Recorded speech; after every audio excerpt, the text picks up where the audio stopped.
გორის სახელმწიფო სასწავლო უნივერსიტეტი ესეების კონკურსს აცხადებს 26 მაისით გზა თავისუფლებისკენ. ეს არის თემა, რომლის ირგვლივაც სტუდენტებსა და ზოგად საგანმანათლებლო დაწესებულებების მოსწავლეებს ნამუშევრების წარდგენა 2025 წლის 19 მაისის ჩათვლით შეუძლიათ.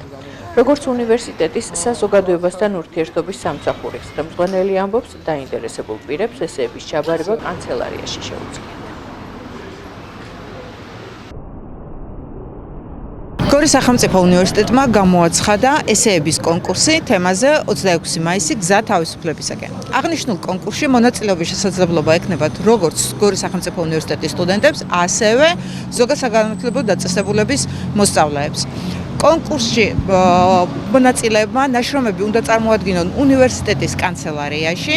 ბოლო ვადა ეს არის 19 მაისი, რაც შეეხება გამარჯვებულების გამოვლენას. 28 მაისს გორის უნივერსიტეტში იწყება სტუდენტური დღეები და სწორედ ამ ღონისძიებაზე მოხდება გამარჯვებულების დაჯილდოება. რაც შეეხება ჯილდოებს, სკოლის მოსწავლეებისთვის გათვალისწინებულია სპეციალური სერტიფიკატები და ასევე ფასიანი საჩუქრები, ხოლო სტუდენტებისთვის ცოტა განსხვავებული ფორმატია, ეს არის ფულადი ჯილდო 300, 200 და 150 ლარის ოდენობა.